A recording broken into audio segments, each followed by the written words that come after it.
Hello everyone, welcome to episode 3 of Valois Dark Arts. I'm Nero de Valois, your ever so gracious host, and we're here again to continue the series on spirits that was started last week with episode 2's episode on gods. So I'm hoping everyone enjoyed that. I do apologize again for the fact that my voice was cracking so many times on that one.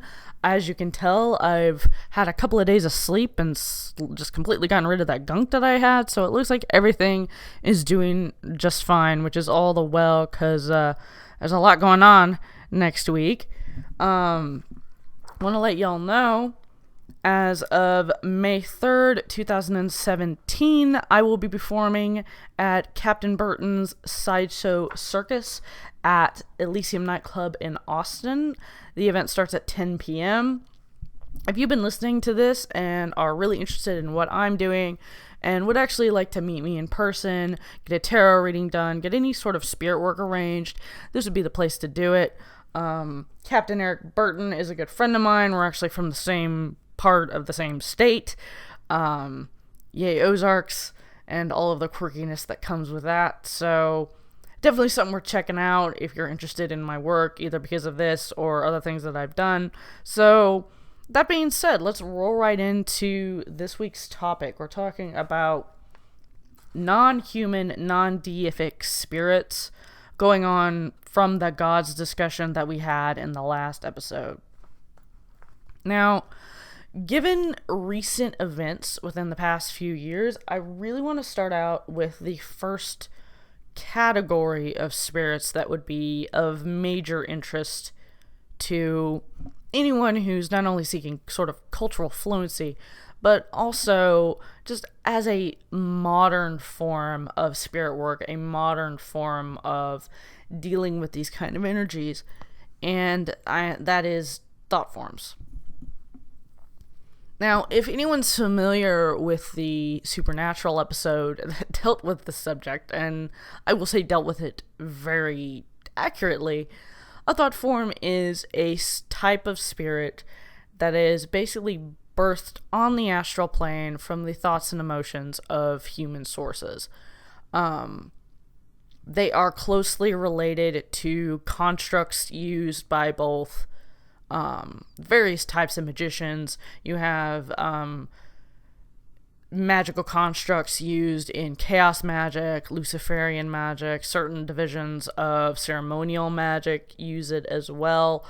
So there is a relation there, but the difference between a magician's construct and a general thought form is that a magician's construct is going to be used specifically for the whatever function that the practitioner is going to use it for. For example, if you're doing something like a hex and you create a sort of malicious spirit to kind of carry out whatever horrible things you're wanting to do with this person. I don't know why I immediately went for the negative, but maybe it's because I've done some watching and reading on sort of curse effects, and there's always some sort of spirit entity a lot of times that goes on with that, and a lot of more malicious acts, it can be extremely useful. Again, there's a very long tradition of it in the left-hand path, so yeah, that's the difference between a construct and an actual thought form. But and again, this is something that is very modern. It's consistently being used in various magical traditions, as I previously described. But it's also something that, referencing the Supernatural episode again, it's something that's very current on people's minds as far as what does the supernatural, what does magic look like? And in the case of that Supernatural episode, I think it was in the first couple of seasons. I think it's part of one of the first 2 seasons I have. I'm gonna have to go back and watch it. But you have that sort of slasher killer that was created on the internet, and there is a sort of hint of reality with that. Specifically with the esoteric underpinnings going on with the sort of Slenderman mythology, where you have this line that you dance of, if you consider something as real with the alternate reality games and so forth, especially something as profoundly influential as Slenderman, how long do you go before it's actually real? One of the founding principles of the chaos magic tradition is this idea that if you believe something is real, if you believe in whatever philosophy or thought structure, then it is going to become real. And that kind of modus operandi is a major aspect of the Slenderman mythology. So a big question that we as a society need to ask, especially with the tragedies that have happened, especially with the 2 girls in Wisconsin, is how much is that actually impacting things? How is the general lack of understanding of not only the human social consciousness, but also the esoteric consciousness actually affecting people, and the cultural consciousness as well? So there's a lot of things going on with that to keep in mind. And it does also go back to this roots of, and this is something I reference frequently, is when you get down to the psychological aspects of religion, at the end of the day, these are creations and stories that we have come up ourselves and have a massive impact on our actions. Including all the good and bad that comes out of religion. So if you want to make a similar analogy here, this is something on a smaller scale. And that's why I think, as far as the non-theistic approach to spirits, thoughtforms and tulpas are a very good place to start. Now, again, this isn't exactly my approach. I kind of go for the moderate area. I mentioned this in the first episode about how I sort of dance on that line where I know these things are real. I interact with them. I've been sensitive to them since I was very, very young, but also understanding the psychology of it. So, especially for the skeptics listening, I do want to start from that angle and then sort of work our way more into the folk magic and really mystical experiences of the spirit world. So that's something to keep in mind as far as the sort of modern urban magic, is the intensity of what can be considered going on with Slenderman, which if you dig far enough, I may go ahead and actually see if I can put the link in the description to it, about this really good article I read about describing suicides on this Native American reservation, and how there seemed to be a link between the two.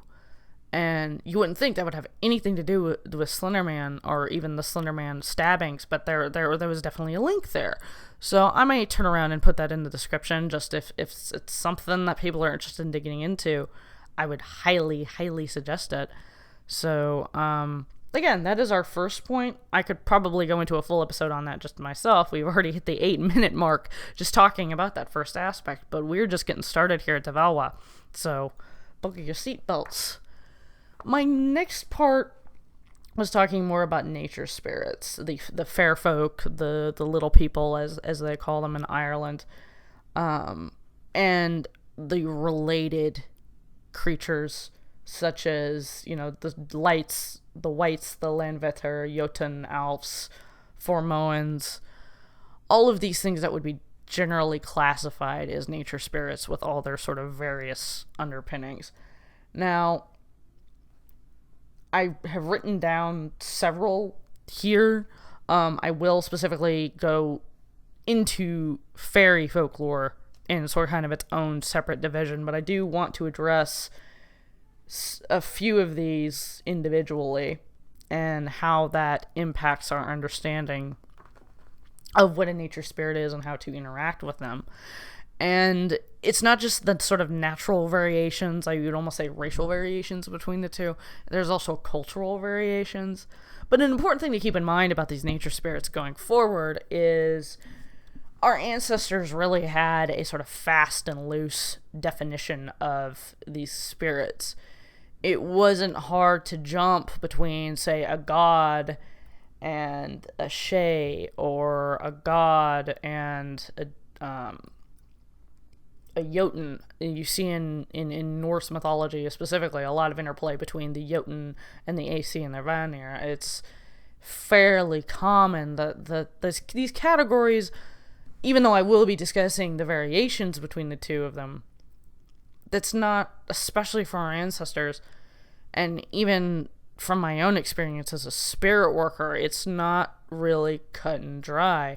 Another good example is working with the Morrigan. Some of the first appearances that I ever encountered with the Morrigan is she was literally appearing to me as sort of this unseelie queen of the fairies type figure, which really threw me off. So if you aren't specifically looking for that reference with the Morrigan, with the sort of Lady of the Mound aspect that she has, you're not going to know what deity you're dealing with. So that was one of the ways I was actually able to pin down that that's who that was. So there's a lot of interplay there that's important to know as you go on, because when you encounter a type of spirit, it will help you recognize that, okay, this is what I'm dealing with. But at the same time, just also realizing that there's a lot of fluidity there. So the first couple of sort of categories that I have here are the sidhe, the Tuatha De Danann, and the Formorians. Sort of sidhe being a specific division within fairy of the sort of tall mound folk that are traditionally described, the sort of high fae described in Irish and Scottish folklore. They have a related sort of creature in the alfs or the elves in Norse folklore. There are a lot of differences in how you interact with them. I actually read a book recently. So let me pull it out here. It is Elves, Wights, and Trolls by, I'm probably going to mangle this, Kjeldolf Gunderson, and he actually goes at great lengths describing the differences between alfs and sidhe and how there's such a difference in interactions between the two, even though they're very, very similar creatures, right down to sort of mound dwelling and things of that nature, and being sort of tall and beautiful. And I'll get more specific on the things about the alfs when we get to that. But that's what sidhe basically are. I can go into more specific lore references, but those are the important points that you need to know. We have the Tuatha De Danann. These are also, especially in the latter part of Irish lore, are also sort of mound dwellers, related to the sidhe. Also, I mean, this is specifically classified as also the tribe of gods for Ireland. So again, that goes back to a lot of that interplay. But in the latter lore with the Tuatha De Danann, you see how,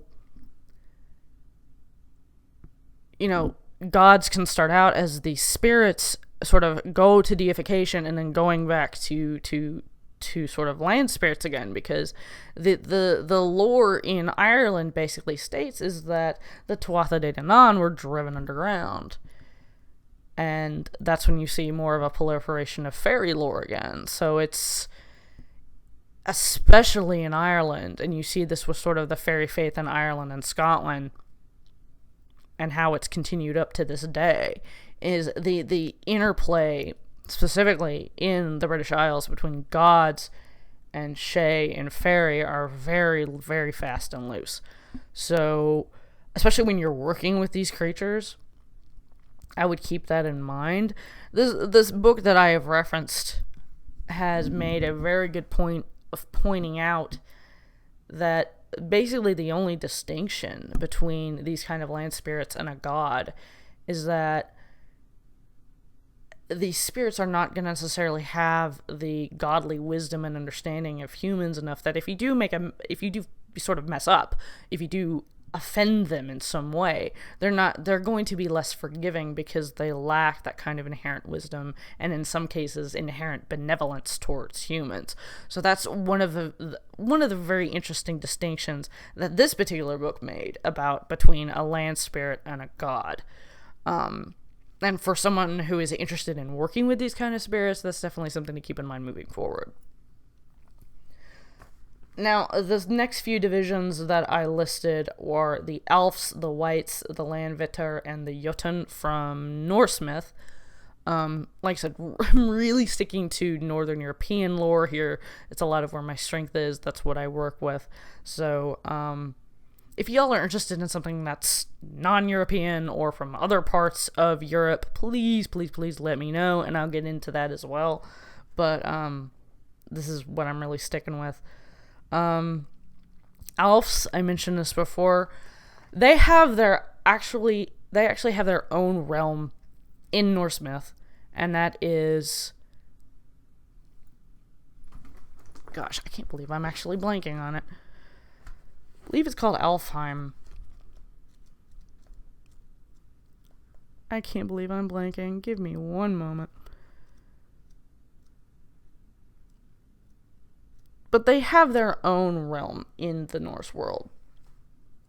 And they are ruled over by two Vanir gods, which is an important thing about the Vanir gods is these are specifically gods, I would say to a certain degree more so than the Aesir. In certain cases, there are exceptions, which I will get to in a second when we get to things with the Jotunn.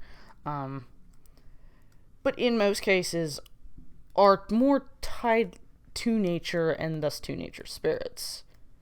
So the Alfs are ruled over by Freyr and Freya. Specifically, Freyr is listed as being the sort of godly leader of the Alfs. And there was an entire cultus in sort of Norse times sort of around this. And again, there's a lot of similarities between them and the Shay. They're described as very tall, very beautiful, very bright. At least this particular distinction. You have this hold of light elves and dark elves. The dark elves are actually the dwarves. And that's a little more of an intricate thing. They're both tied to ancestors and the land, and we get into an interesting interplay with them as far as the spirits of the dead. So that's an important thing to remember as well with these nature spirits, is especially for our ancestors, there was a lot of link between the spirits of the land and the spirits of the dead, as well as the spirits of place in the spirits of the dead. Again, going back to that whole thing about the categorization bit,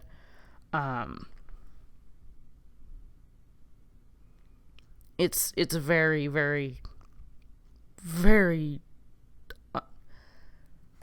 the categories are very loose. Okay.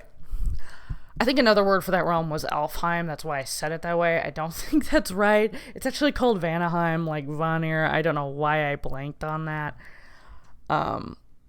I may make a notation in the video description if there is a sort of, I'm almost certain it was also called Alfheim, but it's specifically Vanaheim. I admittedly, I would say probably the exception of Freya, don't really work with the Vanir deities that much. So please forgive my brain blank there. That was just embarrassing. Makes me sound like I don't know what I'm talking about. So, and then we had the landvaettir, which are basically, that's a general word for any type of land spirit, not just wights or alfs or jotunn. It's literally a term used for all of them. So when you see in the sort of Reconstructionist invocations, when you see that word, that's basically what it means.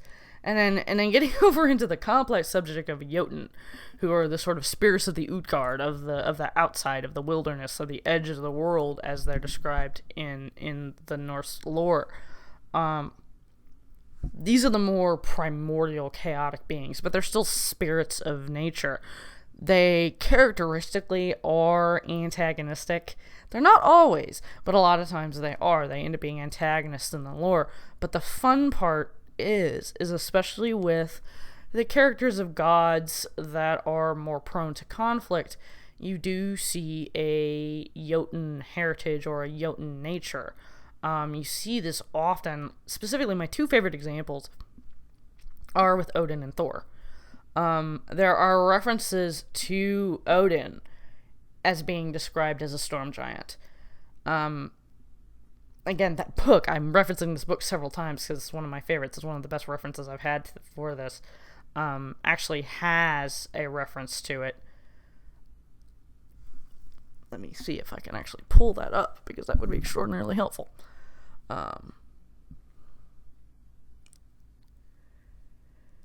But there is this reference. Here it is. Here it is.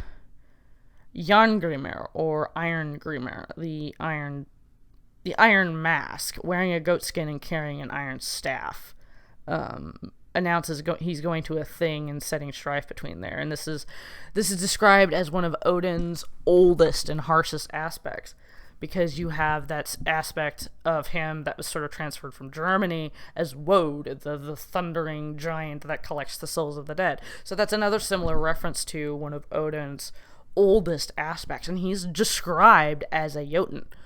So that's something to think about. He's also written in as a Vanir god through Freya, but that's an entirely new thing. If we get into a specific thing about Norse lore, I will go, or even a specific episode about Odin, I will go into that in detail. But, and then Thor, his mother, Jord, is a Jotun. She's literally like an earth giant. And many of Odin's children are birthed from giants. It's not just sort of Loki and Angarbotha that are sort of producing these very interesting children. Thor as well is produced from this kind of union. Odin's son Vali is equally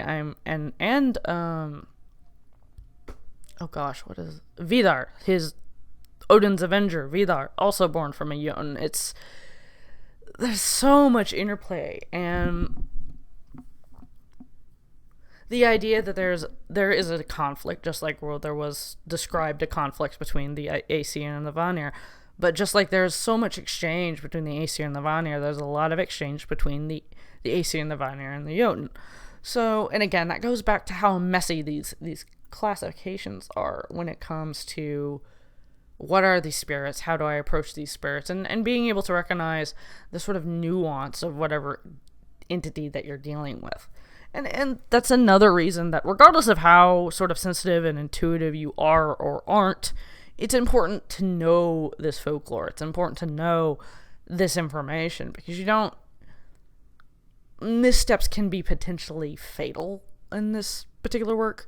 At the very least, you're going to walk out with a long string of bad luck, and that's a bad situation to find yourself in. That's why you sort of need to make friends on the other side, and this is a good way to do it. Now, I want to touch specifically on fairy folklore for a little bit, and how that impacts my work.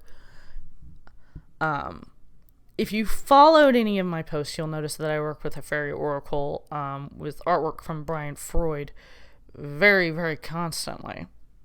And while I'm actually working on getting back out into nature and sort of talking to the nature spirits again, like I did when I was younger and have always done really easily in my life, that kind of tool has actually been a way that I've been able to consistently build my relationship with the fairy folk and sort of understand their nature a bit better. In the lore, they are very often tricksters. You have the stories of changelings and fairy rings and sort of superstitions about certain wild places that they dwell. And in my opinion, when you're able to get a tool like those cards, or if you're able to go to a sort of secluded place, if you're able to get yourself in the right mindset, I feel like it is very simple to get in tune with those kind of entities. And if anyone is specifically interested in doing fairy work with me, that's something I can completely arrange and we would be able to do. I may actually see about arranging that because I feel like there would be a lot of interest in it, especially as we hit the summer season. So I wanted to touch specifically on fairy just for a second. Moving on, I do want to talk about the daemon versus demons and get into the darkness a little bit more. We've been talking about sort of moral ambiguity with the fae and tulpas and whatnot, but this is really getting into the sort of bones of it. What's an interesting thing to look for when you're dealing with goetic demons or medieval demons is how much you see a demonization of the pagan. That's something consistently, especially dealing with the Luciferian aspects of my study, seeing how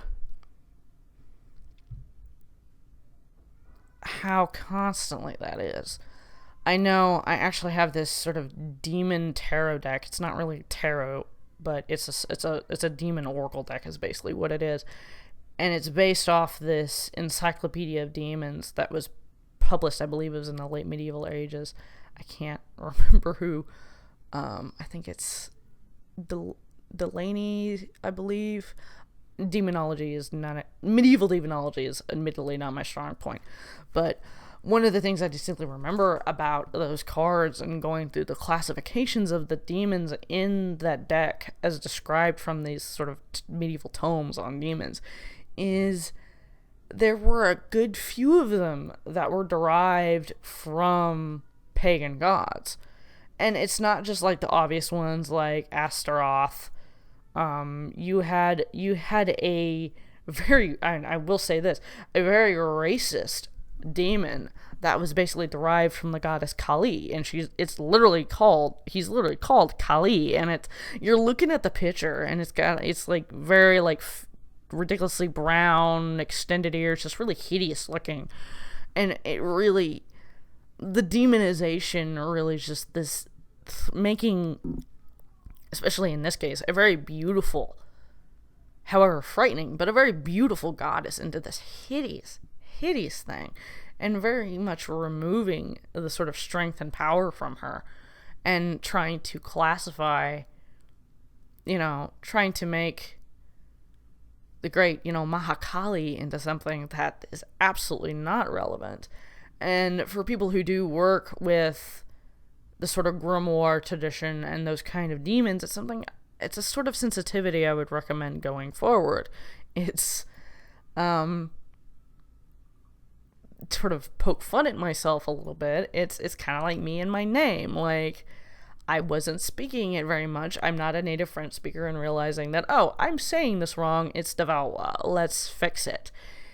Having that same consideration, cultural consideration, with the magical aspects that you work with is so paramount. Because a lot of times you're dealing with people's ancestral gods and goddesses, and sometimes in the case of something like voodoo, you're dealing with their literal ancestors. You're dealing with these clusters of spirits that are literally people's ancestors, and you can't just romp all over that. It's completely, not only are you going to anger the spirits, but you're going to incite a bunch of cultural and spiritual karma that I don't necessarily think most people are ready to handle. So that's an important thing to consider, not only with sort of medieval demonology work and sort of colonization and racism that was going along with that, but any kind of spiritual practice. Now, what's interesting about the actual word demon is that it derives from the Greek word daemon, which is basically defined by Plato as a type of nature spirit. So what's interesting here is you can see really clearly how the Catholic Church was going out of its way to classify these foreign spirits as something other. And you almost, speaking in socio-political terms, you can sort of see the seeds of almost later imperialism going into that, and how that obviously impacts our relations with the spirit world. Now, my next notation was talking about how spirits are different from gods, but we've kind of touched on that already with the classifications that I was talking about. Spirit appeasement is an important thing to keep in mind. It's just like developing relationships with the gods, but the thing with nature spirits and in an extended situation, which this will have this own episode dealing with the dead, is you have to remember that you're dealing with spirits that, one, aren't necessarily benevolent. Many of them, at least on a baseline, there's a moral ambiguity there. Third, you have to consider that they're not going to have the reaching wisdom that a god is generally going to have. So if you're specifically seeking out a specific type of spirit, this is where having a strong sense of meditation, a strong sense of intuition, making sure your senses are on top, as well as sitting down and doing the rational research and knowing the folklore, knowing the stories, and knowing what to do and not to do with these particular entities. Because like I mentioned before, and this circles back around on what I was talking to earlier, sidhe and alfs are very, very similar creatures, but because of the cultural nuance between them, you can do a certain thing with a sidhe that's going to turn around and get you in trouble with a wight, and vice versa. And all the research I have done has indicated that even though you can't just lump them together, it's